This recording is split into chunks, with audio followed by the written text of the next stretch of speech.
Hunting for Answers is a production of the Black Effect Podcast Network and iHeartRadio. Welcome to Hunting for Answers, a true crime podcast.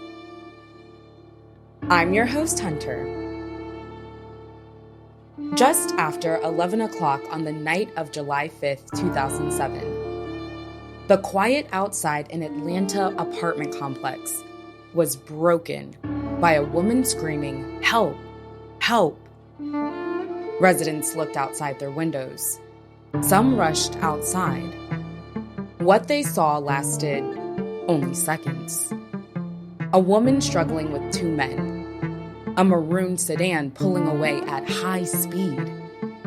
By the time it disappeared, she was gone. Within minutes, 911 calls began coming in. One witness managed to write down the license plate of the car before it disappeared into the night. By the time officers arrived, the woman who had been calling for help was nowhere to be found. This is the story of Monica Renee Bowie.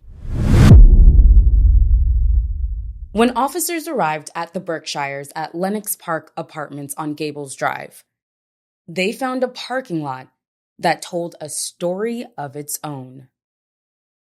Scattered across the parking lot were the things that someone had left behind: a green jacket, jewelry, a pair of eyeglasses, a broken perfume bottle, a manila folder, a container of chicken wings.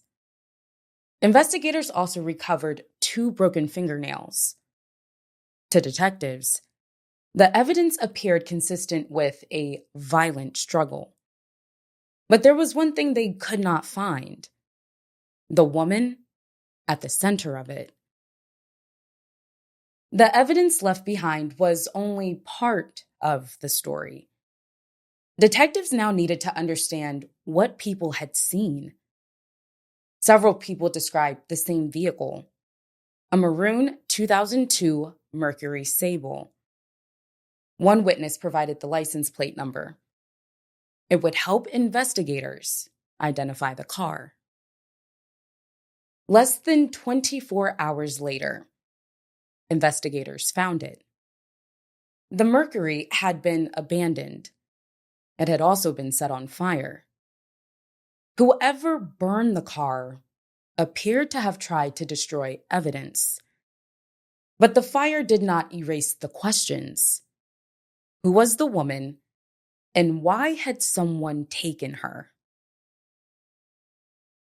The woman police believed had been abducted was 34-year-old Monica Renee Bowie. Originally from Pittsburgh, Pennsylvania, Monica moved to Atlanta to start a new chapter. She was a graduate of Cheyney University, where she graduated as the valedictorian of her class. She began a career in accounting. Friends and family described her as intelligent, ambitious, and driven. She later operated her own businesses, including an event promotions company and a clothing boutique. Although she lived hundreds of miles from her family, the distance never changed their relationship. When they learned Monica had disappeared, they were left trying to understand what had happened to her. As detectives retraced Monica's final days, they returned to a traffic stop that had taken place 2 weeks earlier. Monica and her fiancé, Shernata Rico Walters, had been stopped by police while traveling in her car. Officers recovered marijuana and a handgun from the vehicle. Walters had been driving. Monica told investigators she did not know the gun or the drugs were inside her car. The charges against Monica were later dismissed. Walters, who was on parole, was returned to custody because of the firearm. From there, the investigation began to expand. Detectives followed evidence, interviewed witnesses, and continued searching for answers. Before long, the investigation would begin to focus on one man. That man was Jasper Keels. As detectives followed the trail of the Mercury Sable, they learned Keels had borrowed the car from an acquaintance on July 4th and had never returned it.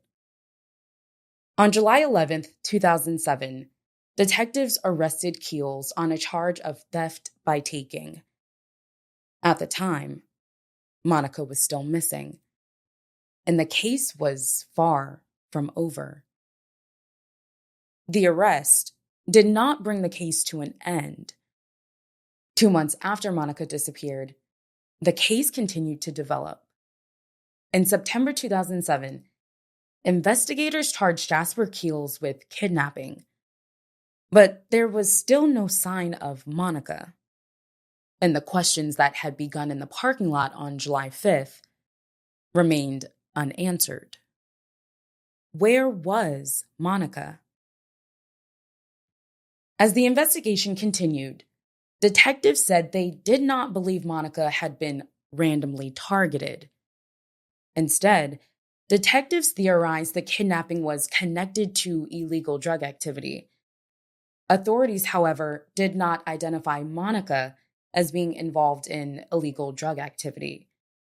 Instead, their investigation turned to the people around her. Despite their investigation, Monica was never found. Nearly 19 years later, Monica's disappearance remains unsolved. Foul play is suspected. No one has ever been convicted in connection with Monica's disappearance. Her family continues to wait for the answers they have been searching for since that night.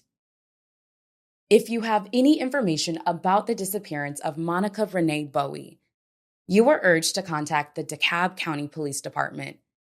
Contact information is included in the show notes. Our thoughts are with Monica's family and everyone who has spent nearly 2 decades searching for answers.